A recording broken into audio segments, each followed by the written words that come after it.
আনা খতামুন নবিয়্যিন লা নাবিয়্যা বা'দি, আমি শেষ নবী, আমার পরে আর কোন নবী হবে না। তবে হ্যাঁ, লাউ কানা মিন বা'দি নাবিয়্যান লাকানা উমর, হ্যাঁ আমার পরে কোনো নবী হবে না, তবে আল্লাহ যদি কাউরে নবী বানাইতো তবে লা কানা, কানার আগে লাম শব্দ লাগাইছে, এর আলেমরা ভালো বসে, এর অর্থ হইল অবশ্যই সে হতো ওমর।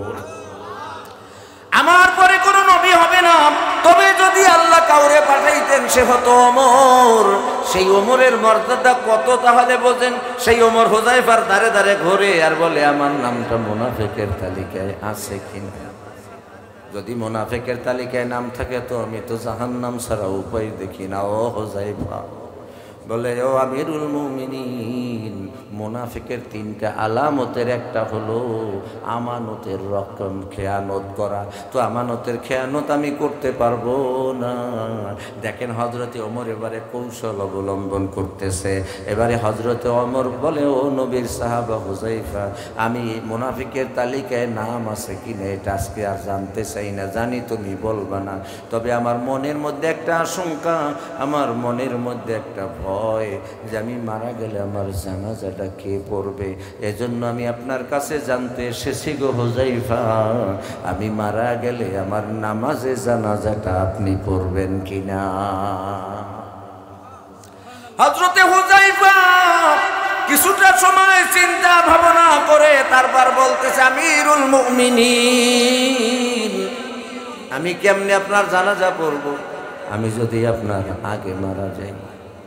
হযরতে আমিরুল মুমিনিন বলে, না গো হুযায়ফা, ধরো যদি তোমার আগে মারা যায় আমি, তাহলে তুমি আমার নামাজে জানাজা পড়বা কিনা। এবারে হযরতে হুযায়ফা বলে, ইয়া খলিফাতুল মুসলিমিন, যদি এমনটা হয় যে আমার আগে আপনি মারা যান, আমি ওয়াদা করলাম আপনার নামাজে জানাজা আমি পড়ব। সুবহানাল্লাহ। এ কথা বলার পরে হযরতে ওমর বলে, আমি নিশ্চিন্ত হলাম, আমি বুঝতে পারলাম যে মুনাফিকের তালিকায় আমার নাম নাই। আল্লাহু আকবার। খানায়ে কাবা কা মঞ্জর এ খুদা দেখা মুঝে, मक्का व शहरे मदीना देखने को दे मुझे, मक्का व शहरे मदीना देखने को दे मुझे। ओ मकामा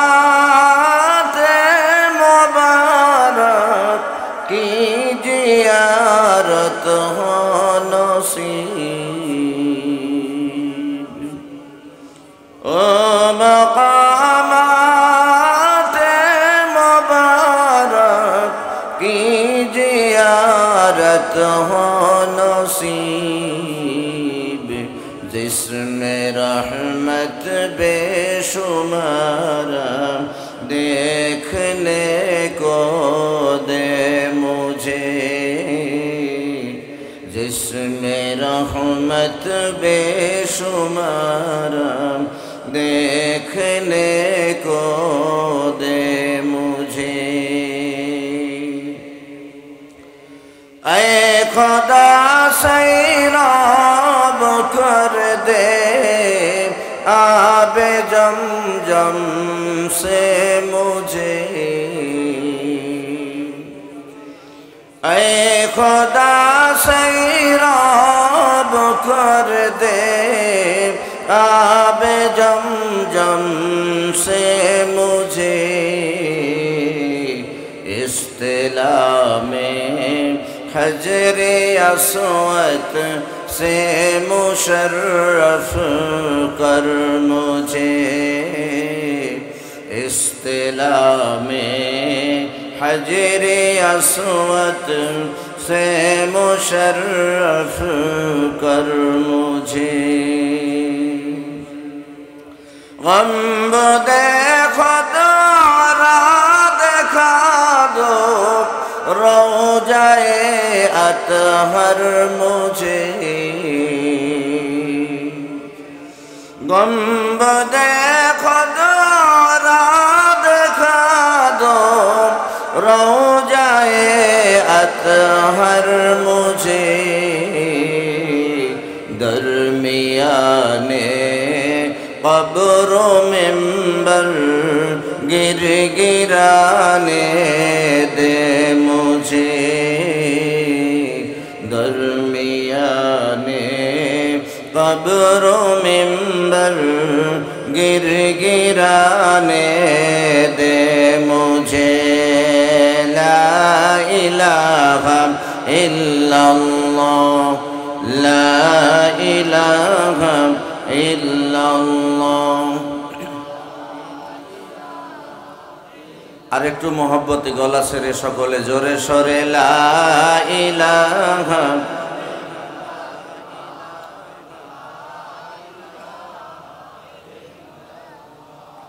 লা ইলাহা ইল্লাল্লাহ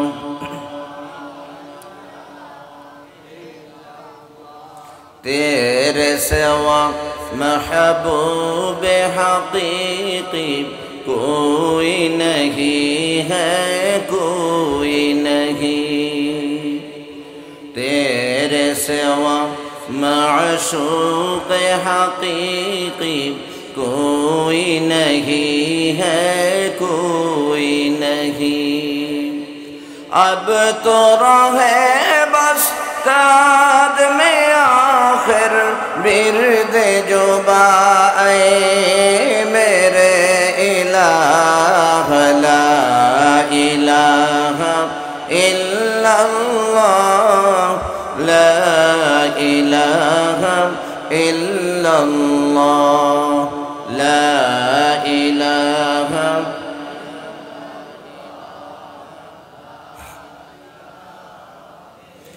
نفس و شیطان دونوں میں مل کر ہے کیا ہے مجھ کو تباہ اے میرے مولا میرے رحم کر چاہتا ہوں میں تجھ سے پناہ چاہتا ہوں میں تجھ سے پناہ ہلکے سے نکلے سانس کی بدلے ذکر تیرا ہے یا الہ لا الہ الا اللہ لا الہ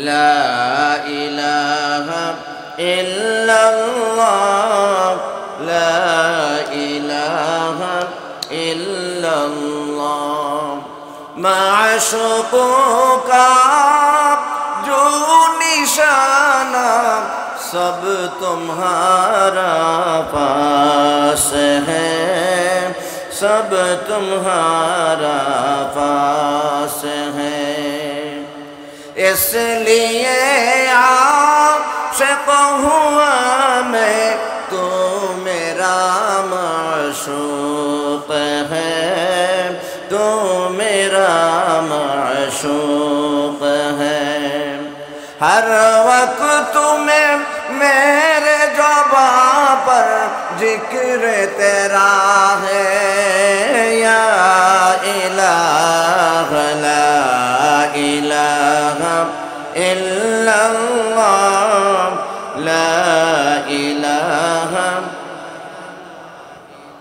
لا الہ الا اللہ محمد رسول اللہ সকলে দিল খুলে মোহাব্বতে বলি সাল্লাল্লাহু আলাইহি ওয়াসাল্লাম আলহামদুলিল্লাহ মহান মালিকের দরবারে শুকরিয়া দান দিল থেকে মোহাব্বতে জোরে সোরে একসাথে সমস্বরে পুরো সচিত কণ্ঠে মুসলমানের আওয়াজে হৃদয়ের সবটুকুন আবেগ আর ভালোবাসাকে উজাড় করে মায়া বিজড়িত কণ্ঠে মহব্বতে একবার সকলে জবানে পড়ে নেই আলহামদুলিল্লাহ। আমরা প্রশংসা করলাম কার? আল্লাহর প্রশংসা করলে আল্লাহ খুশি হয় না বেজার হয়? আপনারা যারা এখানে বসেছেন আল্লাহকে খুশি করার জন্য না বেজার করার জন্য? সবাই বলবেন যে আমরা আল্লাহকে খুশি করার জন্য বসেছি।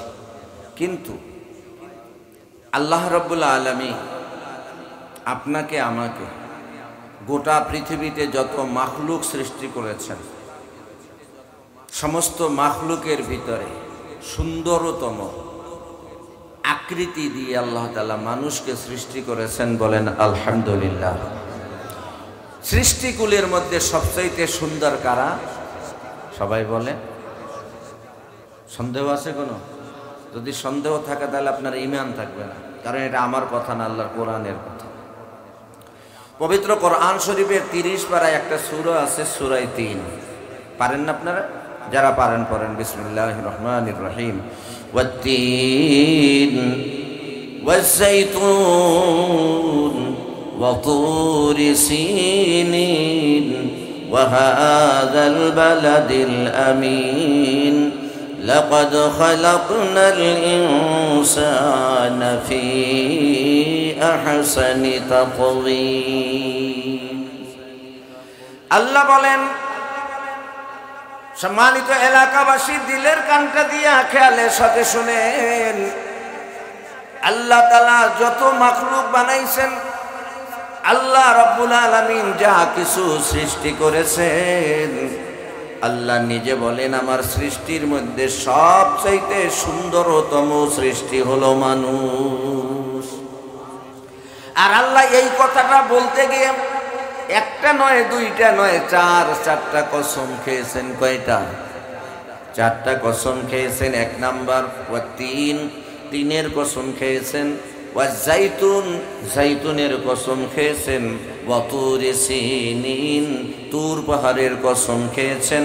4 নম্বরে ওয়া হাযাল বালাদিল আমিন পবিত্র মক্কা নগরীর কসম খেয়ে আল্লাহ তাআলা বলতেছেন, লাকাদ খালাকনাল ইনসানা ফি আহসানি তাকওয়িম। এই জায়গায় আরবি ব্যাকরণের একটা চমৎকার নিয়ম রয়েছে যে আল্লাহ তাআলা 4টা কসম খাইছেন। একটু সবাই বলেন কয়টা? আচ্ছা, আল্লাহর কি কোনো কথা বলার জন্য কসম খাওয়ার দরকার আছে? কি মনে করেন আপনারা? কোনো দরকার নাই। তারপরও আল্লাহ তাআলা কথার গুরুত্ব বুঝাবার জন্য, এটার যে কতটা ওয়েট, কতটা ওজন, এটা বুঝাবার জন্য আল্লাহ মাঝে মাঝে বিভিন্ন কসম খেয়েছে। আর এ জায়গায় আল্লাহ একাধারে 4টা কসম খেয়েছেন। 4 কসম খাওয়ার পরে আল্লাহ কি বলেন? যে আয়াতটা আল্লাহ বললেন, এখানে তাকিদের অনেকগুলো শব্দ ব্যবহার করেছেন। লাকাদ, এই লামটাকে লাম তাকিদ বলা হয়, কদটাকে কদ তাকিদ বলা হয়। আবার আরবি ব্যাকরণের নিয়মে এই আয়াতটাকে যদি তারকিব করা হয় তবে তাকে জুমলায় তাকিদ বলা হয়, জুমলায় তাকিদ হয়। তার মানে কি দাঁড়ালো? আল্লাহ 4টা কসমকে 3টা তাকিদের শব্দ ব্যবহার করে আল্লাহ বলে, লাকাদ খালাকনাল ইনসানা ফি আহসানি তাকওয়িম। আমি আমার সৃষ্টির ভিতরে সবচাইতে উত্তম আকৃতি, চেহারা, সুরত দিয়া মানুষ বানাইছি। এত সুন্দর আকৃতি দিয়া মানুষ কেন বানাইছে? জাহান্নামে পড়ার জন্য। তো যে কথাগুলো বললাম, আল্লাহ যে এত ভালোবেসে মহব্বত করে আমাদেরকে বানাইছেন জাহান্নামে পড়াবার জন্য। হ্যাঁ, তাফসিরে জামিআ সগীরের মধ্যে এসেছে, আল্লাহ রাব্বুল আলামিন যতগুলো ইনসান বানিয়েছেন, মানুষ বানিয়েছেন, আল্লাহ প্রত্যেকটা মানুষের জন্য জান্নাতে থাকার ঘরও বানিয়েছেন। প্রত্যেকটা মানুষের জান্নাতে আল্লাহ ঘর বানাইছেন। সুতরাং আল্লাহর কোনো ইচ্ছা নাই তার আদরের, তার ভালোবাসার মানুষকে জাহান্নামে পোড়াবেন। তবে বান্দা যদি নিজে ভুল করে জাহান্নামের লাকড়ি হয়, সেখানে আল্লাহর কি কোনো দোষ থাকতে পারে? আল্লাহর কোনো দোষ নাই। আল্লাহ রাব্বুল আলামিন বান্দাকে কতটা ভালোবাসেন এ কথাটা বলেই আমি আমার আয়াতের মধ্যে প্রবেশ করব। এ ভাই, আপনাকে আমাকে আল্লাহ কতটা ভালোবাসেন, গোটা মহব্বতকে আল্লাহ তাআলা 100 ভাগ করে 99 ভাগ মহব্বত ভালোবাসা আল্লাহ তার কুদরতি কলজার মধ্যে রাখছে। এই যে কোরআন শরীফ আছে, অনেকেই আয়াতটা আপনারা মুখস্থ পারেন, যে আয়াতটা আয়াতুল কুরসি নামে পরিচিত। আল্লাহু লা ইলাহা ইল্লাহু, পারেন না? আল হাইয়ুল কাইয়্যুম লা তা'খুযুহু সিনাতুন ওয়ালা নাওম। আল্লাহ বান্দাকে কতটা ভালোবাসে। মূসা পয়গম্বর একদিন আল্লাহকে বলে, আয় মালিক, ওই এলাকার ভাই বন্ধু আপনজন যারা আছেন একটু দিলের কানটা দিয়ে শুনবেন। এই দুনিয়ায় মা ও সন্তানকে ভালোবাসে, বাবাও ভালোবাসে, কিন্তু আল্লাহর ভালোবাসার সাথে কোনো ভালোবাসার তুলনা চলে না। আল্লাহ কেমন ভালোবাসে, তাফসীরের কিতাবের মধ্যে বিশেষ করে তাফসীরে মাজহারিতে আল্লামা সানাউল্লাহ পানিপথী রাহমাতুল্লাহ আলাইহি লেখেন, ও ভাই মূসা পয়গম্বরের এই ঘটনাটাও তাফসীরের কিতাবের মধ্যে আছে। বিশেষ করে একটা কিতাব রয়েছে, কিতাবটা বড় দামি কিতাব, অনেক খোঁজাখুঁজি করার পরে কিতাবটা আমি সংগ্রহ করতে পেরেছি। কিতাবটার নাম হলো ওয়ুনুল হিকায়াত বা সোনালী যুগের গল্পসমূহ। ইবনে জাওজি রাহমাতুল্লাহ আলাইহির লেখা কিতাবখানা, বড় দামি কিতাব। এই কিতাবের মধ্যেও আছে মূসা পয়গম্বর আল্লাহরে বলে, আয় মালিক, একটা রাত যদি না ঘুমাই, পরের দিন শরীরের ব্যালেন্স ঠিক থাকে না, যেখানে সেখানে বসে ঘুমাইয়া যায়। ও মাওলা, তুমি তো নিজে বলো, কোরআন শরীফের সূরা বাকারার 255 নম্বর আয়াত, সূরা বাকারার 255 নম্বর আয়াত, যাকে আপনারা আয়াতুল কুরসি বলে জানেন। এই আয়াতের মধ্যে আল্লাহ বলেন, লা তা'খুযুহু সিনাতুন ওয়ালা নাওম। আল্লাহ বলেন ঘুম তো দূরের কথা, আল্লাহ নিজে বলেন ঘুম তো দূরের কথা, আমাকে তন্দ্রাও স্পর্শ করতে পারে। সুবহানাল্লাহ। ঘুম তো দূরের কথা, আমাকে তন্দ্রাও স্পর্শ করতে পারে না। মূসা পয়গম্বর বলে, আয় মালিক, একটা রাত যদি না ঘুমাই, নিজেকে ঠিক রাখতে পারি না, শরীরে বল পাই না, শক্তি পাই না। ও মাওলা, আপনি নাকি ঘুমান না, এমনকি আপনাকে তন্দ্রাও স্পর্শ করে না, তাহলে আপনি কেমনে না ঘুমাইয়া থাকেন? ও বড় মজার কথা রে আমার এলাকার ভাইয়েরা, বড় দামি কথা। আল্লাহ রাব্বুল আলামিন কথাটা বলার আগে মূসা পয়গম্বরকে বলেন, ও মূসা, গেলাসে পানি নিয়ে হাতে রেখে দাঁড়িয়ে যাও। মূসা পয়গম্বর দাঁড়িয়ে গেল। আল্লাহ বাতাসকে নির্দেশ দেয়, এই বাতাস, আমার পয়গম্বরের শরীরে একটু শান্তিদায়ক বাতাস তুমি বয়ে যাও। শান্তিদায়ক বাতাস কাকে বলে? যেমন হযরতে ইব্রাহিমকে যখন নমরুদ আগুনে ফেলাইল, জানেন না আপনি? হ্যাঁ, কথা বলেন না কেন, রাগ করছেন? হ্যাঁ, হযরতে ইব্রাহিম পয়গম্বর, মুসলমান জাতির পিতা ইব্রাহিমকে যখন নমরুদ আগুনে ফেলায়, জিবরাইল আসে, ও পয়গম্বর কোনো সাহায্য লাগবে কিনা? নবী কয়, ও ফেরেশতা, আমি কার কথা বলে এই আগুনে নিক্ষিপ্ত হয়েছি? আল্লাহর কথা বলে। আচ্ছা, আল্লাহ কি একজন না দুইজন বলেন তো? একজন। হযরতে ইব্রাহিম আলাইহিস সালাতু ওয়াস সালাম বলেন, নমরুদ নিজেকে রব বলে দাবি করে, আমি তাকে অস্বীকার করি, কারণ আমার স্রষ্টা আমার রবকে। فلما رأى القمر بازغا قال هذا ربي فلما أفل قال لا أحب الآفلين فلما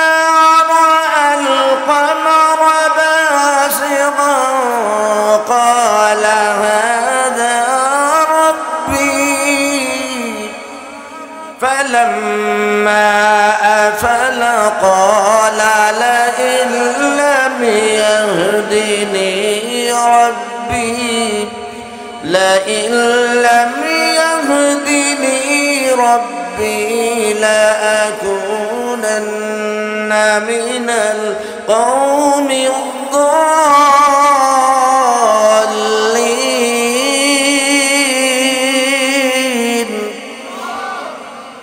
আল্লাহ পবিত্র কোরআন শরীফের সূরা আনাম 7 পারায় আল্লাহ রাব্বুল আলামিন ইরশাদ করেন, ও ভাই 69 থেকে 74 নম্বর আয়াত, এই কয়টা আয়াতের মধ্যে আল্লাহ তাআলা হযরতে ইব্রাহিমকে আল্লাহ সেনার রূপরেখা দিয়েছেন। সুবহানাল্লাহ। আমার ভাইরা, ইব্রাহিম জন্মের পরে নমরুদের ভয়তে তাকে গুহার মধ্যে রেখে দেওয়া হয়েছিল। যখন দুনিয়ার আলো বাতাসের মধ্যে তাকে বের করা হয়, আরে ভাই আল্লাহ যারে নবুয়ত দান করবেন তার বিবেক বিবেচনা বুদ্ধি জ্ঞান আল্লাহ তাআলা আগেই দান করেন, ঠিক কিনা? হযরত ইব্রাহিম আকাশে রাতের বেলা তারকা যখন দেখে বলে ফালাম্মা যখন পয়গম্বরকে রাতের বেলা অর্থাৎ প্রথম রাত আল্লাহ যখন তাকে হেদায়েত দিবে, দেখেন কেমনে হেদায়েত দেয়। যখন তিনি আকাশের তারকা দেখলেন, আর সে আকাশের তারকা যদি চতুর্দশী রাত হয় অর্থাৎ পূর্ণিমার রাত হয়, আর যদি আমাবস্যার রাত হয়, তাহলে তারকাগুলো আরো বেশি ক্লিয়ার দেখা যায়, ঠিক কিনা? হযরত ইব্রাহিম মনে মনে কয়, এই যে তারকাগুলো দেখলাম হাযা রব্বি, এগুলাই মনে হয় আমার রব। কি এই তারকাগুলা এগুলাই মনে হয় আমার রব। ফালাম্মা আফালা, কতবার যখন দেখে সেই তারকা অস্তমিত হয়ে গেল, তারকা আর দেখা যায় না। এবারে হযরতে ইব্রাহিম বলে, যে তারকা অস্তমিত হয়ে যায়, লা উহিব্বুল আফিলিন, যেটা ওঠে আবার চলে যায়, এটা আমার রব হতে পারে না। এরকম উঠে যাওয়া নিভে যাওয়া উঠে যাওয়া চলে যাওয়া এরকম তারকা আমি ভালোবাসি না, এ আমার রব হতে পারে না। সুবহানাল্লাহ। আবার যখন ইব্রাহিম পয়গম্বর আকাশে তাসাদ দেখুন, তারকার আলো আর চাঁদের আলো বেশি কম হয় না? হয় না? তারকার চাইতে চাঁদের আলো অনেক বেশি, ঠিক কিনা? فلما رأى القمر بازغا قال هذا ربي, যখন আকাশে উজ্জ্বল চাঁদ তিনি দেখতে পাইলেন, ইব্রাহিম পয়গম্বর কয় হাজা রব্বি, এটা আমার রব। ফালাম্মা আফালা, আবার যখন সেই চন্দ্র অস্তমিত হলো চলে গেল, এবারে ইব্রাহিম কি কয় এটা হলো আপনাদের বোঝার বিষয়। فإن لم يهدني ربي لأكونن من القوم الضالين।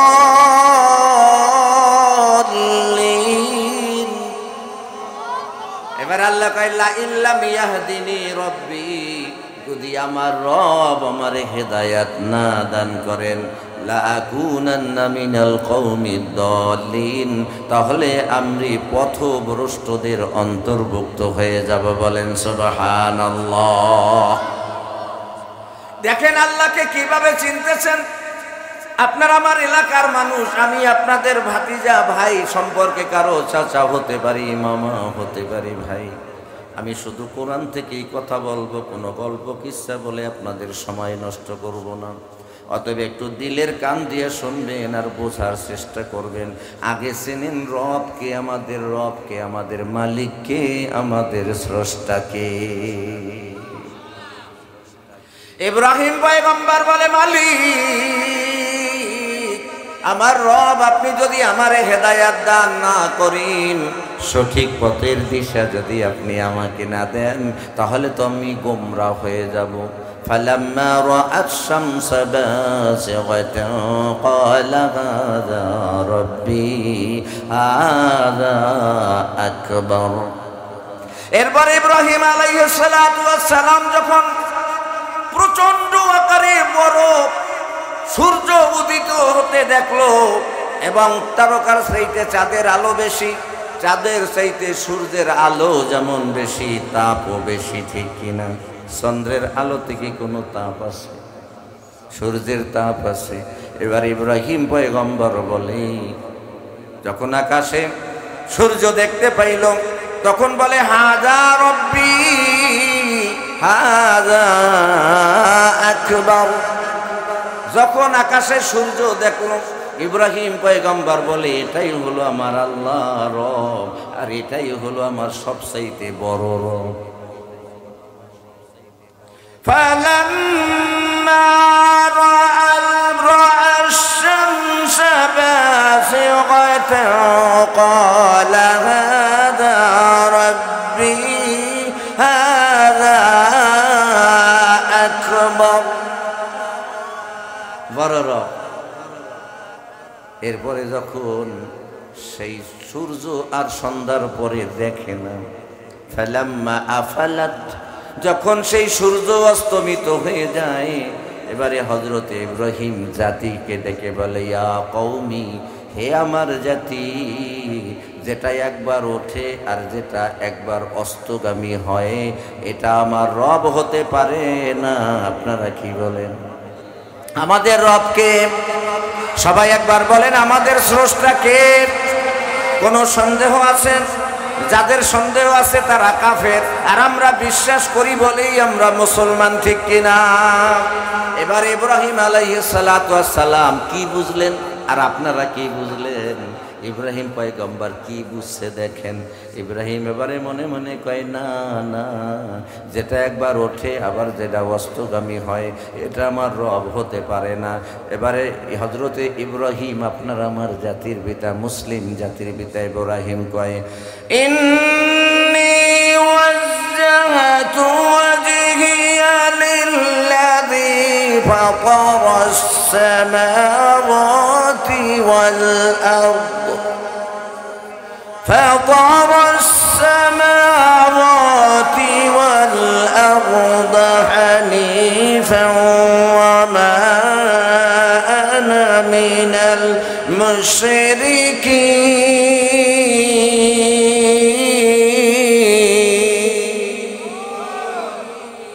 ইব্রাহিম আলাইহিস সালাতু ওয়াস সালাম বলতেছে, তারকা দেখলাম, ভাবলাম এটা আমার রব, কিন্তু সে চলে গেল, আর নাই।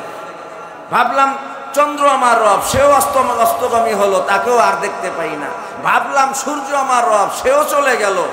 তার মানে ইন্নী ওয়াজ্জাহতু ওয়াজহিয়া লিল্লাযী ফাতারাস সামাওয়াতি ওয়াল আরদ, আমি আমার চেহারা, এখানে এই আয়াতের তাফসীরের মধ্যে উলামায়ে মুফাসসিরিনগণ বলে ইন্নী ওয়াজ্জাহতু ওয়াজহিয়া লিল্লাযী ফাতারাস সামাওয়াতি ওয়াল আরদ। এখানে হযরতে ইব্রাহিম বলতেছে আমি আমার চেহারাকে তার দিকে ঘুরাইলাম যিনি আসমান জমিন সৃষ্টি করেছে। সুবহানাল্লাহ। এখানে শুধু চেহারা ঘুরানোর কথা বলা হয়েছে, বাহ্যিক অর্থে, অর্থাৎ এই আয়াতের শাব্দিক অর্থে বোঝা যায় যে চেহারা ঘুরাইছে, কিন্তু তাফসীরের কিতাবের মধ্যে আছে শুধু চেহারা নয়। হযরত ইব্রাহিম আলাইহিস সালাম মনে মনে কয় আমি আমার সব কিছু, আমার মন, আমার জ্ঞান, আমার রূপ, আমার যা কিছু আছে সব কিছু দিয়ে আমি ওই রবের দিকে আমার দৃষ্টি ঘুরাইলাম, আমার মন ঘুরাইলাম, যিনি এই চন্দ্র সূর্য গ্রহ নক্ষত্র যা কিছু দেখি আর যা কিছু দেখি না এই সব কিছু যিনি সৃষ্টি করেছেন তিনি আমার রব। আল্লাহকে কিভাবে চিনতে পারলেন? যে অস্ত যায় আবার আসে, যে থাকে না আবার আসে, এ আমার রব হতে পারে না। এই সব কিছু যিনি পরিচালিত করে তিনি হলেন আমার রব, ঠিক কিনা? অতএব রব আমরা চিনতে পারলাম। তাফসিরে মাজাহারিতে আল্লামা সানাউল্লাহ পানিপতি রাহমাতুল্লাহ আলাইহি আরো সহজ করে দিয়েছে। কয় রবকে তোমরা জানো? কয় রব হচ্ছে যখন, যেখানে, যেই সময় যার যা দরকার ওই সময় ওই জিনিস ওই জায়গায় ওই সময় যিনি পৌঁছাইতে পারেন তিনিই হলেন রব। সুবহানাল্লাহ। এগুলো এক আল্লাহ ছাড়া আর কারো পক্ষে সম্ভব? কি বলেন?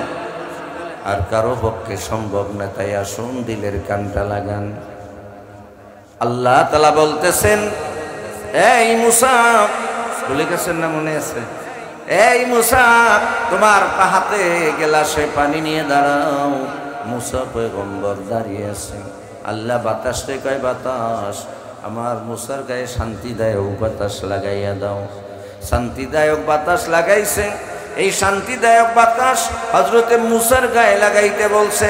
অন্যদিকে আমাদের জাতির পিতা ইব্রাহিমকে যখন আগুনের কুণ্ডলিতে ফেলানো হলো, হযরতে জিবরাইল সাহায্যের জন্য আসলেও হযরতে ইব্রাহিম আলাইহিস সালাতু ওয়াস সালাম বলতেছে, আমি তো নমরুদের বিরুদ্ধে কথা বলার কারণে আর আল্লাহকে আল্লাহ বলে স্বীকার করার কারণে নমরুদ আমারে আগুনে ফেলাইতেছে। সুতরাং যেই আল্লাহর কথা বলার কারণে আজকে আমার এই বিপদ। ও জিবরাইল, তিনি কি দেখেন না? দেখেন। তাহলে আমি তোমার কাছে কেন সাহায্য চাইব? যার কারণে বিপদে পড়লাম তিনি আমার হেফাজত করবে। আল্লাহু আকবার। এর নাম হলো তাওয়াক্কুল। এর নাম কি? তাওয়াক্কুল, আল্লাহর উপরে ভরসা। আল্লাহ খুশি হয়ে গেছে। সাথে সাথে আল্লাহ তাআলা আগুনকে নির্দেশ দেয়, কুলনা ইয়া নারু কুনি বারদান ওয়া সালামান আলা ইব্রাহিম।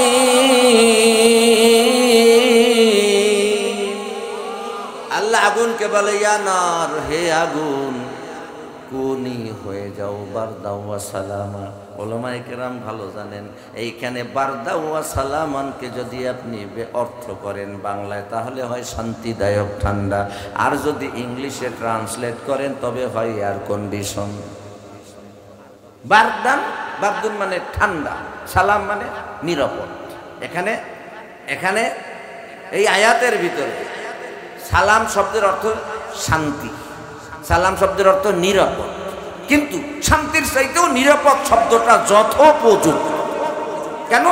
কারণ আল্লাহ তাআলা বাতাসকে, আগুনকে নির্দেশ দিছে বারদাউ ওয়া সালামান আলা ইব্রাহিম। তাহলে বারদুন মানে ঠান্ডা আর সালাম মানে নিরাপদ। এখন এর গোটা অর্থটা দাঁড়ায় কি? যদি শুধু বারদান বলতেন তাহলে হযরত ইব্রাহিম আলাইহিস সালাম আগুনের কুণ্ডলিতে অতিরিক্ত ঠান্ডার কারণে কষ্ট পাইতেন। সুবহানাল্লাহ কইবেন না? আল্লাহ কত সুন্দর ব্যবস্থাপনা। এই জন্য বারদানের সাথে সালামান লাগাইছে। এর মানে হইল না গরম না ঠান্ডা, শান্তিদায়ক ঠান্ডা এয়ার কন্ডিশন হয়ে যাও। সুবহানাল্লাহ। আর মূসা পয়গম্বরকে আল্লাহ রাব্বুল আলামিন বাতাসকে নিয়ে নির্দেশ দেন, ও বাতাস, আমার মূসার উপরে শান্তিদায়ক বাতাস বহাইয়া দাও। সুবহানাল্লাহ। এবার একটা বাতাসের ঝলক যেই মূসার গায়ে লাগে, মুহূর্তের ভিতরে মূসা পয়গম্বরের শরীরে একটা ঘুমের ভাব চলে আসে। একটু মাত্র তন্দ্রার মতো আসলো, সাথে সাথে হাতের গ্লাসটা পড়ে যায়। মূসা পয়গম্বর আশ্চর্য হয়, কি হলো? আল্লাহকে, কি রে মূসা, ঘটনা কি? এক গ্লাস পানির দায়িত্ব দিলাম, তাও তো পালন করতে পারলো না। আল্লাহ, পালন তো করতেছিলাম, কোত্থেকে এমন এক বাতাস আইলো যে শরীরটা একেবারে আরাম এসে ভরে গেল, তাই তো চোখে একটু তন্দ্রা আসলো। এবারে আল্লাহ তাআলা কি বলে, ও আমার এলাকার মুসলমান ভাইয়েরা শোনেন। এবারে আল্লাহ মূসা পয়গম্বরে বলে, ও মূসা, সাধারণ এক গ্লাস পানির জিম্মাদারি তুমি ঘুমের কারণে নিতে পারলা না। আমি রব্বুল আলামিন, এই সারে জাহানের দায়িত্ব আমি আল্লাহর কুদরতি হাতে, গোটা সারে আলমের দায়িত্ব আমি আল্লাহর কুদরতি হাতে। ও মূসা, আমি যদি ঘুমিয়ে যাই আর রাতের গভীরে আমার বান্দা বিপদে পড়ে আমাকে ডাক দেয়, আর আমি যদি ঘুমাইয়া থাকি তো বান্দার ডাকের সাড়া আমি কেমনে দিব? বান্দার বিপদ থেকে আমি কেমনে উদ্ধার করব?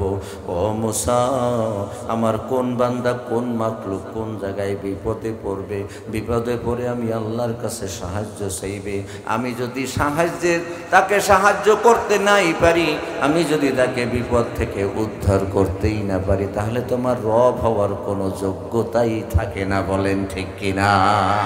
এজন্য আল্লাহ বলে, মূসা, ও মূসা, শোনো শোনো, আমার বান্দার উপরে অতিরিক্ত মোহব্বত আমি আল্লাহকে ঘুমাইতে দেয় না। সুবহানাল্লাহ।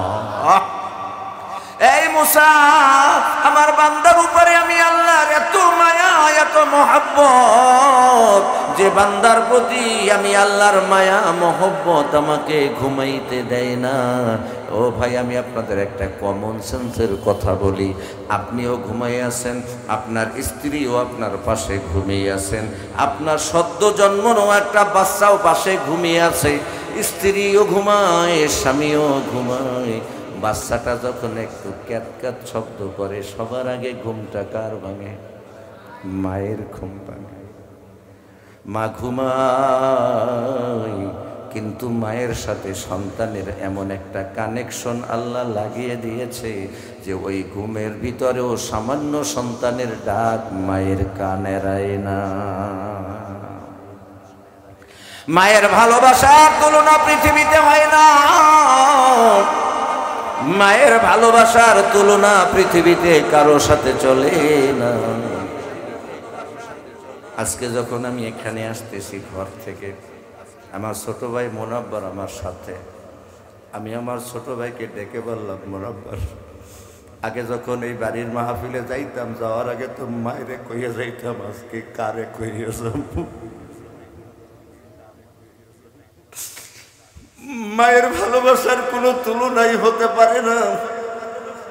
মায়ের ভালোবাসার বিকল্প আজও পৃথিবীতে নাই, আর কোনোদিন হতেও পারবে না। এ ভাই, আপনি ঘুমাইলেন, আপনার স্ত্রী ভালোভাবে ঘুমায় না। কেন ঘুমায় না? সোজা উত্তর, সন্তানের প্রতি মায়ের ভালোবাসা সন্তানকে ঘুমাইতে দেয় না। ঠিক কিনা? মায়ের ভালোবাসা সন্তানের মধ্যে এত বেশি, মা সন্তানকে এত ভালোবাসে, তাই মা ঘুমাইতে পারে না। ও বাবা, আপনারাও তো জানেন, আপনারা সবাই জানেন, কোনো ছেলে যদি মারা যায়, কোনো মা কি কবরের সন্তানের লাশ নিয়ে নামে? কথা বলেন, কেন নামে না? শরীয়তেও জায়েজ নাই। কেন জায়েজ নাই? কারণ আপনার আমার চাইতে আমার মাওলাই বেশি ভালো জানে। ঠিক কিনা? যদি আল্লাহ তাআলা এই বিধান রাখতে, সন্তান মারা গেলে মা কবরে সন্তানকে নিয়ে নামতে পারবে, আল্লাহ জানে কোন মা যদি সন্তানকে নিয়ে কবরে নামে, ওই মা সন্তানকে কবরে রেখে আর উঠতে পারবে না। কারণ আল্লাহ জানে মায়ের অন্তরে সন্তানের জন্য কেমন ভালোবাসা। মায়ের বিকল্প তো দুনিয়ায় আল্লাহর কাউকে রাখে না। এই জন্য সন্তানের প্রতি মায়ের ভালোবাসা যেমন মাকে ঘুমাইতে দেয় না, ঠিক তেমনি ভাবে বান্দার প্রতি আল্লাহর ভালোবাসাও আল্লাহকে ঘুমাইতে দেয় না। সুবহানাল্লাহ। অতএব আমার ভাইরা, এলাকাবাসী, দিলের কানটা দিয়া শুনবেন, ওই আল্লাহ যে বান্দাকে এত ভালোবাসে, এই জন্য না যে আল্লাহ কিছুদিন পরে বান্দাকে জাহান্নামে পোড়াবে, না না না। আল্লাহ তাআলা চান তার সকল বান্দা জান্নাতে যাক, কিন্তু আমাদের আমল দিয়ে জান্নাতে যেতে হবে। আপনি জোর করে জান্নাতে যেতে পারবেন না, আপনি টাকার বড়াই করে জান্নাতে যেতে পারবেন না, আপনি ক্ষমতার বড়াই করে জান্নাতে যেতে পারবেন না। জান্নাতে যেতে হলে লাগবে নেক আমল। বলেন ঠিক কিনা? আমার আগের বক্তা উনি হযরতে ওমর রাদিয়াল্লাহু তাআলা আনহুর কথা বলছিলেন, যে তার অন্তরে আল্লাহর প্রতি কেমন ভয় ছিল, যে নিজের কান্দে করে বোঝায় আটা নিয়ে শুকনা খেজুর এবং আরো বিভিন্ন খাবার সাথে নিয়ে গেছিলেন, যাতে বাচ্চাগুলা রুটি হইতে হইতে যে সময়টা লাগবে, ওই সময়টা পর্যন্ত ছোট ছোট বাচ্চাগুলো সহ্য করতে পারবে না। এই জন্য আজ কিছু হালকা খাবার, যেমন খেজুর নিয়ে গেছিলেন, রান্না করা কিছু খাবারও ছিল, সেগুলোও নিয়ে গেছিলেন, তবে অপ্রতুল। ভাই, এই যে হযরতে ওমর খলিফাতুল মুসলিমুন, গোটা অর্ধজাহানের শাসনকর্তা হওয়ার পরে কেন তিনি এই কাজটা করেছিলেন? কারণ তার অন্তরে কার ভয় ছিল? জোরে বলেন। আল্লাহর ভয় অন্তরে না আসলে কোনোদিন গুনাহ ছেড়ে দেওয়া যায় না। ও আমার এলাকাবাসী, প্রিয় ভাইয়েরা, বন্ধুরা, মুরব্বীরা, শোনেন, আমাদের দেশে তো কত ধরনের আইন শৃঙ্খলা বাহিনী রয়েছে, সেনাবাহিনী, আর্মি, পুলিশ, বিডিআর, তারপরে র্যাব, সিটা, কোবরা, এনএসআই, ডিআইজি, সিআইডি সহ অনেক প্রশাসন রয়েছে। বলেন তো আজ পর্যন্ত কি বাংলাদেশ থেকে দুর্নীতি দমন করতে পারছে? ঘুষ কি বন্ধ হয়েছে? না, বন্ধ হয় নাই, কোনোদিন হবেও না। কারণ মানব রচিত আইন দিয়া দুর্নীতি দমন সম্ভব না, আল্লাহর ভয় দিয়া সকল পাপাচার দূর করা সম্ভব। এজন্যই তো সাহাবায়ে আজমাইন কিরাম রাদিয়াল্লাহু তাআলা আনহুম, এদের ধন ছিল না, ক্ষমতা ছিল না, পাওয়ার ছিল না, কিন্তু আল্লাহর ভয় দিয়ে তাদের অন্তরটা বোঝাইছিল। একজন সাহাবী এসে বলতেছে, ইয়া রাসূলুল্লাহ, আমি কি জান্নাতে যেতে পারবো? সুবহানাল্লাহ। সাহাবীদের জিজ্ঞাসা এমনই ছিল, ইয়া রাসূলুল্লাহ, আমি কি জান্নাতে যেতে পারবো? আল্লাহ রাসূল জিজ্ঞেস করে, তুমি যে জান্নাতে যাবা তোমার যোগ্যতা কি? কি সঞ্চয় করছো, কি জমা করছো?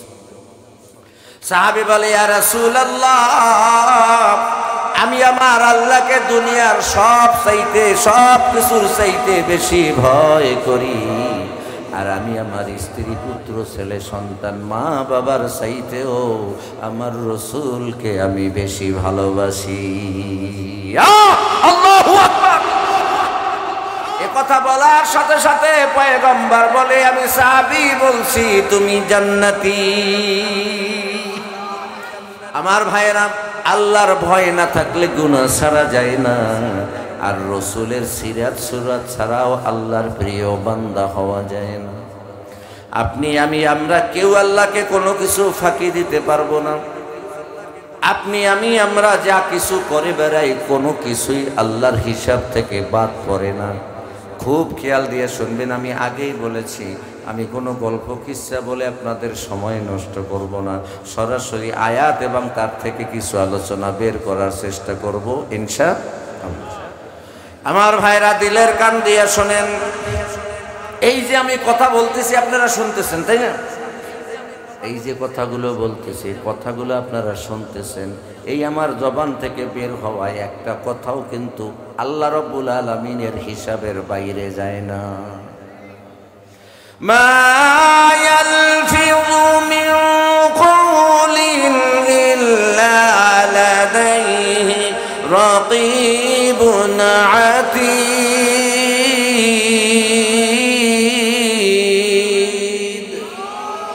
আল্লাহ পবিত্র কোরআন শরীফে সূরা কফের ভিতরে বলতেছেন, মা ইয়ালফিযু মিন কওলিন, বান্দার জবান থেকে যে কওল, যে কথা, যে শব্দগুলো বের হয়, মা ইয়ালফিযু মিন কওলিন ইল্লা লাদাইহি রাকীবুন আতীদ। রাকীবুন আতীদ বলা হয় তৎপর প্রহরী, যে সব সময় তার ডিউটিতে ব্যস্ত থাকে। আমার আল্লাহ বলে, বান্দারে, তুমি তোমার জবান থেকে একটা কথা বের করতে দেরি হয়, রকিবুন আতীদ, তোমার দুই ঠোঁটের মাঝখানে একজন ফেরেশতা রেখেছি, তার ওই কথাটা লিখতে দেরি হয় না। সুবহানাল্লাহ। কি মনে করছেন আপনি? কি মনে করছেন আমরা যা কিছু করি সব হাওয়ায় মিলিয়ে যায়, ইথারে বাসতে থাকে, আল্লাহর কুদরতি হেফাজতে থাকে না? না না না, শুধু আল্লাহ রাব্বুল আলামিনের এই দুই ঠোঁটের মাঝখানে রকিবুন আতীদ, তৎপর প্রহরী যে লেখে, শুধু এমনটা নয়, এখানে দুইজন ফেরেশতা আছেন নাকি নাই? কিরামান কাতিবিনা ইয়ালামুনা মা তাফআলুন। কিরামান কাতিবিন, দুইজন ফেরেশতা রয়েছেন যারা আপনার আমার আমলকে সংরক্ষণ করে। শুধু তাই নয়, আল্লাহ রাব্বুল আলামিন আপনার আমার গোটা আমলকে এই যে এখানে গলার ভিতরে তাবিজের মতো ঝুলাইয়া রাইখা দিয়েছেন। সুবহানাল্লাহ। ওয়া কুল্লু ইনসানিন আলজামনাহু তাইরাহু ফি উনুকিহি ونخرج له يوم القيامة كتابا يلقاه منشورا আল্লাহ পবিত্র কোরআন শরীফ সূরা বনী ইসরাঈলের 13 নম্বর আয়াত আল্লাহ বলেন কুল্লা ইনসানিন আলজান্নাহু তাইরহু ফি উনুকি আমি প্রত্যেকটা বনি আদমের আমলনামা তার গলার মধ্যে তাবিজের মতো ঝুলাইয়া রাখছি সুম্মা নুফিখা ফীহি সুম্মা নুফিখা ফীহি উখরা ফাইযা হুম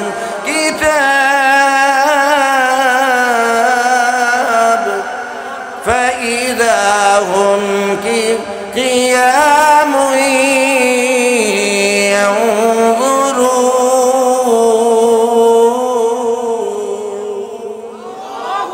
আল্লাহ পবিত্র কোরআন শরীফ সূরা জুমারের ৬৮ নম্বর আয়াতের শেষের অংশে আল্লাহ বলেন ইসরাফিল একবার সিংহে ফুৎকার দিবে গোটা পৃথিবী ধ্বংস হবে এরপরে কমপক্ষে ৪০,০০০ বছর পরে কত বছর ৪০,০০০ বছর পরে ইসরাফিলকে আল্লাহ আবার ফু দিতে বলবেন এই কথাটা সূরা জুমারের ৬৮ নম্বর আয়াতের শেষের অংশে আল্লাহ কোট করেন সুম্মা নুফিখা ফীহি উখরা দ্বিতীয়বার যখন আবার সিংহায় ফুৎকার দেওয়া হবে সমস্ত মানব দানব কবর থেকে উঠে তারা কিয়ামুন ইয়ানজুরুন সুবহানাল্লাহ অনেকবার কিয়ামুন ইয়ানজুরুন তারা হাসরের ময়দানে উঠে এইভাবে আমার দিকে দেখেন তাফসীরের মধ্যে আছে এইভাবে তারা কিয়ামুন ইয়ানজুরুন তারা দাঁড়াইয়া এইভাবে হাসরের ময়দানে নজর বুলাইতে থাকবে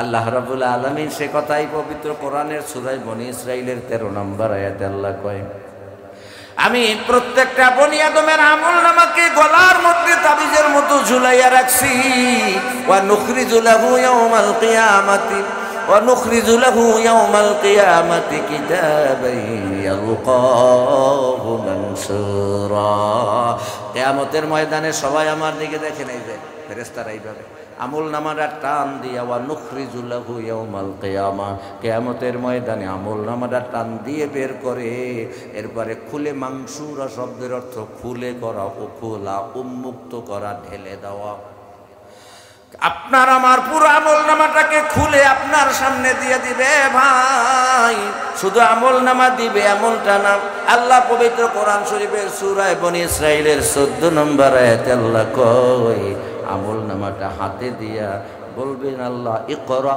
কিতাবাক কাফা বিনাফসিকাল ইয়াউমা আলাইকা হাসিবা পড়ো পড়ো পড়ো তোমার আমলনামা পড়ো আর হিসাব মিলাইয়া দেখো তুমি জান্নাতি না জাহান্নামী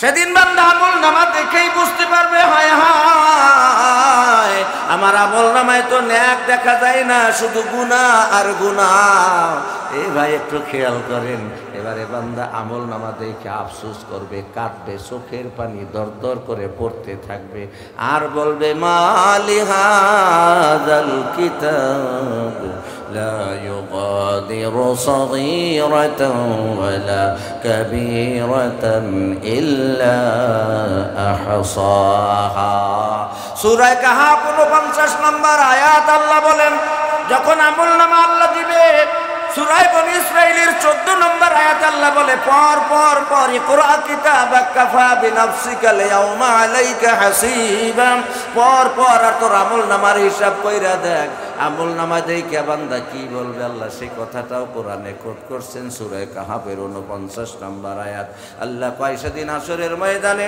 আমলনামা বান্দা দেখে বলবে মালি হাযাল কিতাব এটা কেমন আমলনামা ছোট্ট থেকে ছোট্ট বড় থেকে বড় ইল্লা আহসাহা হিসাব থেকে বাদ পড়ে নাই পড়বে বাদ পড়বে সংরক্ষণ কে করে এই জন্য ফাঁকি দেওয়ার কোনো সুযোগ থাকবে না এই জন্য আমি আপনাদের কাছে পবিত্র কোরআন শরীফের সূরা আলে ইমরানের 13-30 নম্বর আয়াত তেলাওয়াত করেছিলাম আমার তেলাওয়াতকৃত আয়াতের মধ্যে আল্লাহ তাআলা একই কথা বলেছেন ইয়াউমা তাজিদু কুল্লু নাফসিম মা আমিলাত মিন খায়রিন মুহদারান ওয়া মা আমিলাত মিন সু হাসরের ময়দানে বান্দার সমস্ত আমল নামা মুহদারান হাজির করা হবে। ভালো এবং মন্দ অর্থাৎ নেক আমল বদ আমল সবই বান্দার সামনে ইয়াউমা তাজিদু তুলে দেওয়া হবে। ওই দিন কোন দিন? কিয়ামতের দিন। কুল্লু নাফসিন প্রত্যেকটা মানুষের আমল নামা, প্রত্যেকটা দানব জিনের আমল নামা। ভাই আমল নামা দেখার পরে হাসরের ময়দানে গুনাহগাররা কি বলবে আল্লাহ তাআলা সে কথাটাও এখানে বলেছে। তাওয়াদ্দু লাউ আন্না বাইনাহা ওয়া বাইনাহু আমাদাম বাঈদা। তখন এই সমস্ত মানুষ তারা কল্পনা করবে, আশা পোষণ করবে। তাওয়াদ্দু তারা ধারণা পোষণ করবে, আশা পোষণ করবে, আমাদের ওই আমলগুলো যদি আমাদের থেকে অনেক দূরে হইতো তাহলে না কত ভালো হইতো। কিন্তু সেদিন আপনি আমি আমরা কেউ এর থেকে বাঁচতে পারবো না, কেউ পালাইয়াও যাইতে পারবো না। আমাদের অবস্থা এমনটাই হবে, নেককার যারা তাদের চিন্তা থাকবে না, আর বদকার যারা তাদের দুঃখেরও কোনো সীমা থাকবে না, ঠিক কিনা? এই জন্য আপনাকে জাহান্নাম থেকে মুক্তি দিতে পারেন, আপনি জাহান্নাম থেকে মুক্তি পেতে পারেন, সম্ভাবনা রয়েছে। আমি বেশ কয়েক বছর আগেও আমি একটা কথা প্রায় রেগুলার বলতাম, কিন্তু এখন দুনিয়া পাল্টে গেছে, আমাদের দেশও পাল্টে গেছে। এখন আগের মতো ওয়াজ কোথাও চলে না, বিশেষ করে উত্তরবঙ্গ, পশ্চিমাঞ্চলের শহর দিনাজপুর, রাজশাহী, এই সমস্ত অঞ্চলগুলোতে এখন আর তাফসির মাহফিল ছাড়া চলে না। এবছর সিলেট সহ ওই অঞ্চলে যত প্রোগ্রাম করেছি প্রত্যেকটা প্রোগ্রামের বিষয় দিয়ে দেয়, আয়াত দিয়ে দেয়, তার উপরে কথা বলতে হয়। এই জন্য আমি একটা কথা শুধু আপনাদের বুঝাবার চাই, সেটা হলো এই কোরআন হলো মানবতার মুক্তির একমাত্র সনদ। কোরআন হলো মুসলমানদের গাইডলাইন, কোরআন হলো মুসলমানদের কনস্টিটিউশন, কোরআন হলো মুসলমানদের সংবিধান, আর মুসলমানদের সকল সমস্যার সমাধানও কোরআনে বিদ্যমান। কথা বলেন ঠিক কিনা? এই জন্য আল্লাহ তাআলা এই ছোট্ট একটা কিতাব, আয়াতের সংখ্যা ৬০০০-এর উপরে, এর ভিতরে গোটা মুসলিম মিল্লাতের কিয়ামত পর্যন্ত যত সমস্যা আসবে, যত ধরনের সমস্যা তৈরি হবে, সব সমস্যার সমাধান আল্লাহ কোরআনে রেখেছেন। তাহলে এই কোরআনে বুঝি জান্নাতে যাওয়ার পথ দেখানো হয় নাই? হয়েছে না হয় নাই? এই জন্য আমি বলবো ভাই, আল্লাহ রাব্বুল আলামিনের সন্তুষ্টি লাভ করার জন্য সবচাইতে বেশি দরকার সেটা হলো আল্লাহর প্রতি বান্দার বেশি ভয়। সাহাবায়ে আজমাইন কেরাম রাদিয়াল্লাহু তাআলা আনহুম, ভাই হযরতে আবু বকরের নাম আপনারা শুনে থাকবেন। হযরতে আবু বকর কেমন সাহাবী ছিল? পয়গম্বর নিজে বলেন, সকল জান্নাত যাকে নাম ধরে ধরে তার ভিতরে প্রবেশ করার জন্য আহ্বান করতে থাকবে। সুবহানাল্লাহ। সেই আবু বকর আল্লাহরে কতটা ভয় পাইতো। রাস্তা দিয়ে হাঁটে তো সামনে একটা গাছের পাতা যদি পরে হাতে উঠাইয়া চোখের পানি ছেড়ে দিয়ে বলে, ইয়া ইবনা কুহাফা, হে কুহাফার বেটা ওমর, তুই যদি লাউকুমতু আরাকা, তুই যদি এই গাছের পাতা হইতি তোর কোনো ভয় থাকতো না। হাসরের ময়দানে হিসাব নিকাশের ঝামেলার মধ্যে তোর পড়তে হতো না, তোর কবরের চিন্তা থাকতো না, হাসরের ময়দানের চিন্তা থাকতো না, পরকালের চিন্তা করা লাগতো না, জাহান্নামের কোনো ভয় থাকতো না। মানুষের পাড়ায় পাড়ায় তুই মিশে যেতি, তোর আর কোনো টেনশন থাকতো না। কেন তুই মানুষ হইলি রে? কেন তুই মানুষ হইলি? যেই আবু বকরের এত মর্যাদা, যেই আবু বকরকে একটা জান্নাত নাম ধরে ডাকবে, সেই আবু বকর রাতের বেলাও কান্দে, ইয়া ইলাহি, হে আমার রব, আমার কি অবস্থা হবে? লাইসালি খায়রুল আমাল, আমার তো ভালো কোনো আমল নাই। অথচ পয়গম্বর বলছে গোটা দুনিয়ার সমস্ত মানুষের নেক এক পাল্লায় করলে তারপরও আবু বকরের নেকের পাল্লা ভারী হয়ে যাবে। সুবহানাল্লাহ। এই জন্য ভাইরা আমার, এক নাম্বার হলো আল্লাহর ভয় আপনার অন্তরে থাকতে হবে। আমার কথাগুলো কিন্তু মূল কথায় এখনো প্রবেশ করিনি, একটু দিল দিয়ে শুনতে হবে। এক নাম্বার, আল্লাহকে যদি আপনি পাইতে চান, জান্নাতের উপযুক্ত যদি আপনি হয়ে কবরে যেতে চান, তাহলে আপনাকে দুইটা জিনিস ফলো করতে হবে। কয়টা?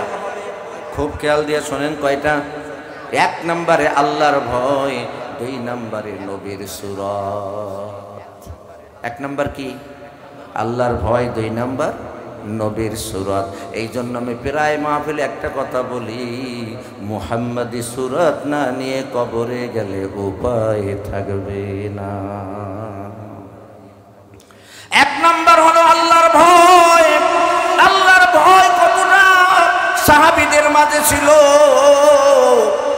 আমার আগের বক্তা হযরতে ওমরের কথাকে বলে গেছেন, তাই আমিও আপনাদের একটা কথা বলি।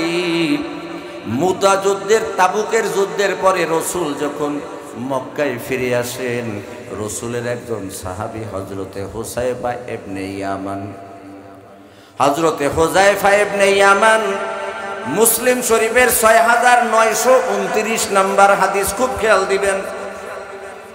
তাবুকের যুদ্ধ থেকে রসুল ফিরে এসে হুযায়ফা ইবনুল ইয়ামানের কাছে একটা তালিকা দিলেন, অর্থাৎ 12 জন মুনাফিকের একটা লিস্ট রসুল এই সাহাবীদের হাতে ধরিয়ে দিয়েছিলেন।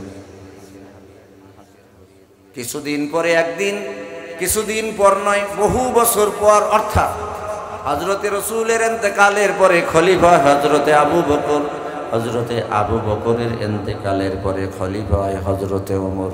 ও ভাই, জীবনেতে বহু কথা শুনবেন, বহু গল্প কিসসা শুনতে পারবেন, কিন্তু নিজের আমলের ভিতরে পরিবর্তনের জন্য কোরআনের বিকল্প কিছু নাই, ঠিক কিনা?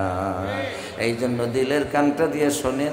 দেখেন, হযরতে রসুলের ইন্তেকালের পরে হযরতে আবু বকর এলেন, আবু বকরের ইন্তেকালের পরে হযরতে ওমর খলিফা হওয়ার পরে জানতে পারলেন যে মুনাফিকের একটা লিস্ট হযরতে হুযায়ফার কাছে রয়েছে। একদিন হযরতে হুযায়ফার কাছে হযরতে ওমর চলে যায়, গিয়ে বলে, ও হুযায়ফা, তোমার কাছে নাকি একটা মুনাফিকদের তালিকা আছে? বলো গো নবীর সাহাবী, ওই তালিকায় আমি ওমরের নাম আছে কিনা? কথা বুঝতেছেন কিছু? হযরতে ওমর বলে, ও নবীর সাহাবী, বলো ওই মুনাফিকের লিস্টে আমার নাম আছে কিনা? হযরতে হুযায়ফা বলে, এটা টপ সিক্রেট, খুব গোপন ব্যাপার। রসুল আমারে নাম বলতে বলে নাই, তাই আপনি খলিফাতুল মুসলিমিন হতে পারেন, কিন্তু আমি গোপনীয়তা বজায় রাখবো মৃত্যুর আগ পর্যন্ত। একথা শোনার পরে হযরত খলিফাতুল মুসলিমিন ওমরও জানে যে নবীর সাহাবীদের আমানতের বিষয়টা কত বড় গুরুত্বপূর্ণ, তাই হযরতে ওমর কিছু বলে না। এ ভাই, আল্লাহর ভয় অন্তরে কেমন দেখেন। 3-4 দিন পরে একদিন রাত গভীরে আবার হযরতে ওমর চলে গেছেন। এই ভাই, হাদিসের ঘটনা, আমি কিন্তু কোনো বানানো গল্প বলতেছি না। মুসলিম শরীফের 6929 নম্বর হাদিস। হযরতে ওমর 3-4 দিন পর আবার রাতের গভীরে হাজির, গিয়া দরজায় নক করছেন। হযরতে হুযায়ফা অবাক, এত রাত্রে আবার কে আসলো? দরজা খুলে দেখে খলিফাতুল মুসলিমিন। হযরতে হুযায়ফা আশ্চর্য হয়ে গেলেন, কিন্তু সাহাবীরা তো ভয় পায় না। কি ব্যাপার খলিফাতুল মুসলিমিন, এত গভীর রাত্রে কেন আপনি এখানে? কয়, হুযায়ফা গো, আমার ভয় লাগে, আমি মুনাফিক কিনা এটা তো আমি জানি না। রসুল যে তালিকা দিয়ে গেছে সেখানে আমার নাম আছে কিনা আমি তো জানি না। যদি মুনাফিকের তালিকায় আমার নাম থাকে, এ ভাই, কোন ওমর? এ সেই ওমর যিনি একসময় মুসলমানদের ভয়ের কারণ ছিল। সেই ওমর যখন মুসলমান হলো, আল্লাহ রাব্বুল আলামিন তার মর্যাদা, তার ইজ্জত, তার সম্মান কত বাড়াইয়া দিলেন। 10 জন সাহাবী যে দুনিয়ায় জান্নাতের সংবাদ পাইলেন, তাদের মধ্যে নাম্বার 2। সুবহানাল্লাহ। কয় নাম্বার? 2 নম্বরে হযরতে ওমর। এই ওমরের মর্যাদা আল্লাহর কাছে কত! আপনার আমার নবী কি বলেছে? আনা খাতামুন নাবিয়্যিন লা নাবিয়্যা বা'দি, আমি শেষ নবী, আমার পরে আর কোন নবী হবে না। তবে হ্যাঁ, লাউ কানা মিন বা'দি নাবিয়্যান লাকানা উমর, হ্যাঁ, আমার পরে কোনো নবী হবে না, তবে আল্লাহ যদি কাউরে নবী বানাইতো তবে লা কানা, কানার আগে লাম শব্দ লাগাইছে, এটা আলেমরা ভালোবাসে। এর অর্থ হইল অবশ্যই সে হতো অমর। আমার পরে কোনো নবী হবে না, তবে যদি আল্লাহ কাউরে পাঠাইতেন সে হতো অমর। সেই ওমরের মর্যাদা কত তাহলে বোঝেন। সেই ওমর হুযায়ফার ধারে ধারে ঘোরে আর বলে আমার নামটা মুনাফিকের তালিকায় আছে কিনা। যদি মুনাফিকের তালিকায় নাম থাকে তো আমি তো জাহান্নাম ছাড়া উপায় দেখি না। ও হুযায়ফা বলে, ও আমিরুল মুমিনিন, মুনাফিকের তিনটা আলামতের একটা হলো আমানতের রকম খেয়ানত করা। তো আমানতের খেয়ানত আমি করতে পারবো না। দেখেন হযরতে ওমর এবারে কৌশল অবলম্বন করতেছে। এবারে হযরতে ওমর বলে, ও নবীর সাহাবা হুযায়ফা, আমি মুনাফিকের তালিকায় নাম আছে কিনা এটা আজকে আর জানতে চাই না, জানি তুমি বলবা না, তবে আমার মনের মধ্যে একটা আশঙ্কা, আমার মনের মধ্যে একটা ভয় যে আমি মারা গেলে আমার জানাজাটা কে পড়বে। এজন্য আমি আপনার কাছে জানতে এসেছি গো হুযায়ফা, আমি মারা গেলে আমার নামাজে জানাজাটা আপনি পড়বেন কিনা। হযরতে হুযায়ফা কিছুটা সময় চিন্তা ভাবনা করে তারপর বলতেছে, আমিরুল মুমিনিন, আমি কেমনে আপনার জানাজা পড়ব আমি যদি আপনার আগে মারা যাই। হযরতে আমিরুল মুমিনিন বলে, না গো হুযায়ফা, ধরো যদি তোমার আগে মারা যায় আমি, তাহলে তুমি আমার নামাজে জানাজা পড়বা কিনা। এবারে হযরতে হুযায়ফা বলে, ইয়া খলিফাতুল মুসলিমিন, যদি এমনটা হয় যে আমার আগে আপনি মারা যান, আমি ওয়াদা করলাম আপনার নামাজে জানাজা আমি পড়ব। সুবহানাল্লাহ।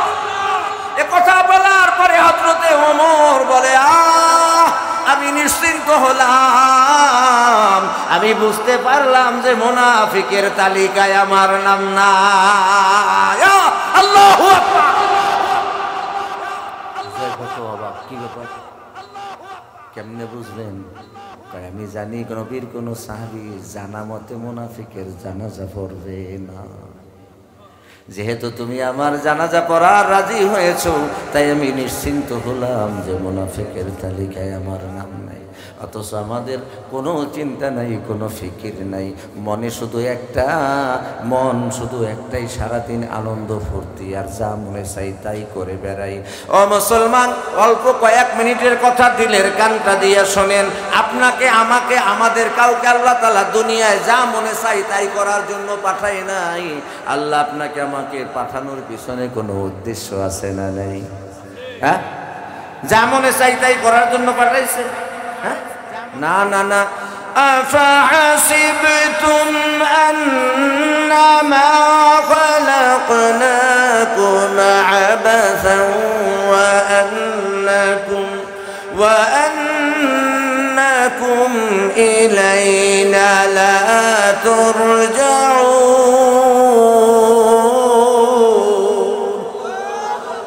আল্লাহ বলে, আফাহাসিবতুম, তোমরা কি ধারণা করেছো? আফাহাসিবতুম আন্নামা খালাকনাকুম আবাসা, আবাসা মানে হলো বেহুদা, অনর্থক, নিষ্প্রয়োজন। আল্লাহ কয়, তোমরা কি ভেবেছো আমি তোমাদের অনর্থক বেহুদা বানাইছি? তোমরা কি ভাবছো আমার কাছে তোমাদের ফিরে আসা লাগবে না? আচ্ছা বলেন তো, আমরা কি আল্লাহর কাছে ফিরে যাব না? যাব না? ও ভাই, এই জন্য খেয়াল করেন, আল্লাহ আমাকে একটা উদ্দেশ্য নিয়ে পাঠাইছে, আর সেটা হলো আল্লাহর গোলামি করা। জোরে কোন, আমরা কার গোলামি করব? আমাদের পরিচয় হলো গোলাম। ऐशो इशरत के लिए इंसान ही, ऐशो इशरत के लिए इंसान ही, याद रख तू बंदा है मेहमान ही, याद रख तू बंदा है मेहमान ही। কবি কত চমৎকার বলতেছেন, আইশো ইশরাত কে লিয়ে ইনসান হি, আনন্দ ফুর্তিতে গা বাসাইয়া দেওয়ার জন্য আমি মানুষ বানাই নাই। ইয়াদে রাখতু বান্দা হয়, স্মরণে রাখিও তুমি আমার গোলাম মেহমানহি, আমি তোমারে মেহমান করে পাঠাই নাই। এখন আপনারা বলেন গো, তাহলে গোলামের কাজ কি মালিকের ইচ্ছে মতো চলা না নিজের ইচ্ছে মতো চলা? মালিকের ইচ্ছা মতো চলা যদি মনে করেন, তাহলে আমরা হুকুম মানবো কার? আল্লাহর হুকুম মানবো নিজের ইচ্ছা মতো। কার তরিকায়? আল্লাহর হুকুম মানবো, আর তরিকাটা হবে মুহাম্মাদুর রাসূলুল্লাহ সাল্লাল্লাহু আলাইহি ওয়াসাল্লাম।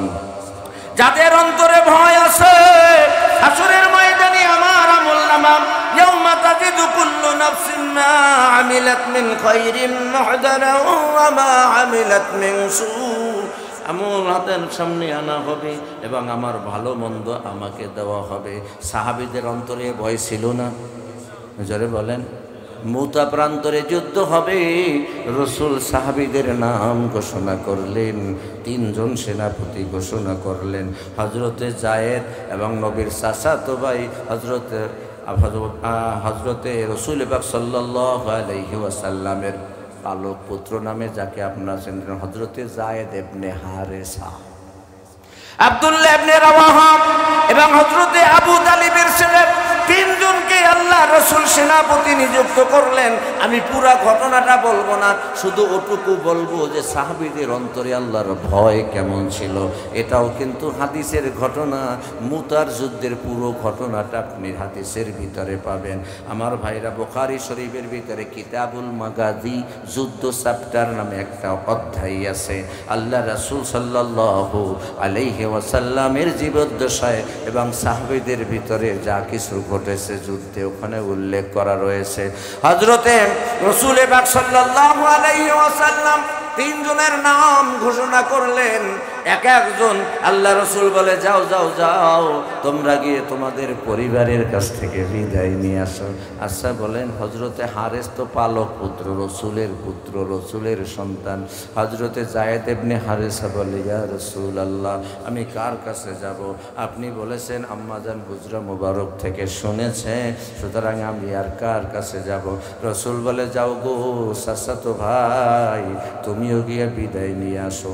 আমি শুধু তিনজন সাহাবীর একজন সাহাবীর একটা কথা বলবো, এবং আরেকজন সাহাবী হলো হযরতে আব্দুল্লাহ বিন রাওয়াহা। হযরতে আব্দুল্লাহ বিন রাওয়াহার কথাটাই এজন্য বলবো, তাদের কাছে স্ত্রী প্রিয় ছিল, তবে রসুল এবং আল্লাহর ভালোবাসার ঊর্ধ্বে ছিল না। তারা সন্তানকে ভালোবাসত, কিন্তু আল্লাহ এবং রসুলের চাইতে না। আব্দুল্লাহ ইবনে রাওয়াহার ওই দিন ছিল বাসর রাত, এখন পর্যন্ত সে তার বিবির চেহারাও দেখে নাই। এখন পর্যন্ত সে তার বিবির চেহারাও দেখা নাই। রসুল যখন বলল, যাও তুমি তোমার পরিবারের কাছ থেকে বিদায় নিয়ে আসো, আব্দুল্লাহ ইবনে রাওয়াহা বাড়িতে চলে যায়। ঘরের পাশে দাঁড়িয়ে শোনে বাসর রাত্রে স্ত্রী ঘরের মধ্যে বসে বসে আল্লাহর কোরআনের তেলাওয়াত করতেছে। সুবহানাল্লাহ। ঘরে বসে বাসর রাত্রে, আমাদের দেশে স্ত্রীকে বাসর রাত্রে দিলে কত আকাম কুকাম, কত ফাজলামি বদমাশি, কত গুনার কাজ হয়। আর এখানে সাহাবের স্ত্রী বাসর ঘরে স্বামীর অপেক্ষায় কোরআন তেলাওয়াত করতেছে। ভাই, হাদিসের কিতাবের মধ্যে আসছে, হযরতে আব্দুল্লাহ ইবনে রাওয়াহা বাইরে দাঁড়াইয়া সালাম দেয়, বলে, বিবি গো, তেলাওয়াতটা একটু বন্ধ করো, তোমার সাথে আমার কয়টা কথা আছে। হযরতে আব্দুল্লাহ বিন রাওয়াহার স্ত্রী কোরআন তেলাওয়াত বন্ধ করে বলে, স্বামী গো, আমার সাথে তো কথা বলবেন, এটাই স্বাভাবিক, তবে বাইরে দাঁড়িয়ে কেন, ভিতরে আসেন। হযরতে আব্দুল্লাহ ইবনে রাওয়াহা দেখেন তার অন্তরে আল্লাহর ভয় কত, রসুলের ভালোবাসা কত। হযরতে আব্দুল্লাহ ইবনে রাওয়াহা বলে, বিবি গো, আমি তোমাকে এখন পর্যন্ত দেখি নাই, তবে লোকমুখে শুনেছি তুমি নাকি হুরে মদিনা, তোমাকে মদিনার হুর বলা হয়, তুমি নাকি অনেক সুন্দরী রূপসী, তোমার কাছে গেলে তোমার মায়ায় পড়ে, তোমার মহব্বতে পড়ে, ভালোবাসায় পড়ে আমার রসুলের ডাকে সাড়া দিতে দেরি হতে পারে। আমি শুধু আপনার কাছ থেকে বিদায় নিতে এসেছি গো বিবি। শোনেন, আল্লাহ রসুল আমারে যুদ্ধের সেনাপতি ঘোষণা করেছেন, আমি মুতা প্রান্তরে যুদ্ধে চলে যাব, তাই আপনার কাছে পাব অনুমতি নয়, শুধু জানাতে এসেছি। সুবহানাল্লাহ। হযরতে আব্দুল্লাহ ইবনে রাওয়াহার বক্তব্য শেষ হলে আব্দুল্লাহ ইবনে রাওয়াহার স্ত্রী বলে, স্বামী গো, আমিও তো লোক মুখে শুনেছি আপনি সুঠাম দেহের অধিকারী, অত্যন্ত সুন্দর আপনার চেহারা, আমিও তো আপনাকে দেখি নাই। আপনি একটা বার আমার সামনে আসেন, আপনি যে কথা বলেছেন আমি আপনাকে বাধা দেব না। রসুল যেহেতু আপনাকে যুদ্ধের সেনাপতি ঘোষণা করেছেন, আমি ঠেকাবার কোনো ক্ষমতা রাখি না। শুধু আমি আপনার চেহারাটা এক নজর দেখে নিতে চাই, যাতে কাল হাসরের ময়দানে শহীদানদের কাতারে আপনাকে আমি চিনে নিতে পারি। না গোস্বামী, না না, আল্লাহর কসম, যে আল্লাহর হাতে আমার জান, আমি আপনাকে ওয়াদা দিলাম আমি স্ত্রীর অধিকার আপনার কাছে চাইব না, ভালোবাসার কোনো দাবি আপনার কাছে করব না। আমি সত্যি সত্যি শুধু আপনার চেহারাটা এক নজর দেখতে চাই। সাহাবীর অন্তরে আল্লাহর ভয় কত, রসুলের ভালোবাসা কত। কারণ সাহাবী জানে আল্লাহর নির্দেশ ছাড়া রসুল নিজের থেকে একটা কথাও বলেন না, ঠিক কিনা? সাহাবী জানে এটা আমার রসুলের জবান দিয়ে বের হলেও পছন্দটা কার? সবাই বলেন পছন্দ কার? আল্লাহর পছন্দ। হযরত আব্দুল্লাহ বিন রাওয়াহা তাই মনে ভয় পাইতেছে, আমার আল্লাহ আমারে পছন্দ করছে, আমি যদি স্ত্রীর কাছে গিয়ে সময় নষ্ট করে আমার রসুলের ডাকে সাড়া দিতে দেরি হয়ে যায়, কোন মুখ নিয়ে আমি হাসরের ময়দানে দাঁড়াবো? এই জন্য আব্দুল্লাহ ইবনে রাওয়াহা বলে, বিবি আপনি যে কথা বললেন এটা যদি আপনার মনের কথা হয়, আর আপনি যদি সবরে জামিল ইখতিয়ার করতে পারেন, আপনি যদি উত্তম সবর করতে পারেন, আমাকে আপনার দেখার দরকার নাই, আল্লাহ নিজেই তোমার সাথে আমার পরিচয় করাইয়া দিবে। আল্লাহু আকবার। সুতরাং আমার ভাইরা, হযরত আব্দুল্লাহ ইবনে রাওয়াহা বাসর ঘরে বিবি না দেখে যুদ্ধে চলে যায়, আর ওই যুদ্ধেই হযরত আব্দুল্লাহ ইবনে রাওয়াহা শাহাদাত বরণ করে। একটু বলেন তো, যে এই যে হযরত আব্দুল্লাহ ইবনে রাওয়াহা দুনিয়ায় সে টাকা পাবে এই জন্য যুদ্ধে গেছে, দুনিয়ায় তারে নেতা বলবে এই জন্য যুদ্ধে গেছে? না না না, কারণ সে জানে আমারে যে যুদ্ধের জন্য সেনাপতি আল্লাহ ঘোষণা করেছেন সেটাই কেবল রসুলের জবান দিয়ে এসেছে। সুতরাং আল্লাহ যেখানে আমারে পছন্দ করলেন, আমি সেটাকে অস্বীকার করা তো দূরের কথা, অপছন্দ আমার করা যাবে না। তাই তো অন্তরে ভয় নিয়ে রসুলের মহব্বতে যুদ্ধে চলে গেছেন। কাফের মারতে মারতে মারতে মারতে নিজেও শাহাদাত বরণ করেছে। গো ভাই, আজকে আমাদের অবস্থা কি? আল্লাহর ভয় অন্তরে নাই, রসুলের প্রেম আমাদের অন্তরে নাই। এই জন্য আমার একটা শুধু কথা, সে কথাটা হলো এই, আপনি যদি আপনার জীবনটাকে আল্লাহর ভয় দিয়ে সাজাইতে পারেন, আর আপনার দেহটার ভিতরে যদি মুহাম্মাদি সুরাত আপনি দায়েম এবং কায়েম রাখতে পারেন, আমি অধম নালায়েক গুনাহগার বলে যাই, আল্লাহর কসম আপনার মরার আগেই আল্লাহ আপনাদের জান্নাত দেখাইয়া দিবে। আরো জোরে সুবহানাল্লাহ। আমার কথা না, পবিত্র কোরআন শরীফ সূরা হামিম সাজদা আয়াত নাম্বার 30, একজন নেককার বান্দার মরণের আগে আল্লাহ রাব্বুল আলামিন তাকে জান্নাত দেখাইয়া মরণ দেয়। কোন সুবহানাল্লাহ। একজন মুমিনকে মরার আগে 3টা সংবাদ দেওয়া হয়। কয়টা? আমার কথা না, কোরআন শরীফের সূরা হামিম সাজদার 30 নম্বর আয়াত। একটা নেককার মানুষ যখন মারা যায়, ফেরেশতা তার সামনে হাজির হয়ে যায়, তাকে 3টা সংবাদ দেয়। 1 নাম্বার, আল্লাহ তাখাফু, ও আল্লাহর বান্দা তোমার কোনো ভয় নাই, কারণ তুমি দুনিয়ায় থাকতে জাহান্নামকে ভয় করেছো, তুমি দুনিয়ায় থাকতে কবরের ভয়ে রাতের অন্ধকারে কেঁদে কেঁদে চোখের পানি ফেলেছো। সুতরাং ঘাবড়াবার কোনো কারণ নাই, ভয় পাওয়ার কোনো কারণ নাই। ওয়ালা তাহজানু, তোমার দুশ্চিন্তারও কোনো কারণ নাই, কারণ আল্লাহর একটা স্বভাব হলো, দুনিয়ায় যাকে কাঁদাবেন আল্লাহ পরকালে তাকে কাঁদাবেন না। দুনিয়ায় পরকালের পেরেশানির মধ্যে যে থাকবে, আল্লাহ মরণ থেকে সকল পেরেশানি তার দূর করে দিবে। 3 নাম্বার, ওয়া আবশিরু বিল জান্নাহ, ফকি আবুলাই সমরকন্দি তামবিহুল গাফিলিন নামক কিতাবের মধ্যে, মাওলানা আবুল হাসান রওজাতুস সালেহিন নামক কিতাবের মধ্যে, মাওলানা শামসুল হক আফগানি রব্বানী রহমাতুল্লাহি আলাইহি উলুমুল কোরআন নামক কিতাবের মধ্যে এই কথাটুকুর ব্যাখ্যা করতে গিয়ে লিখেছেন, ওয়া আবশিরু বিল জান্নাহ, যখন ওই ফেরেশতা বলবে তোমাকে ওই জান্নাতের শুভ সংবাদ দিচ্ছি, সাথে সাথে আপনার জন্য বরাদ্দকৃত জান্নাতটাই আল্লাহ তাআলা আপনার চোখের সামনে তুলে ধরবেন। বলেন সুবহানাল্লাহ।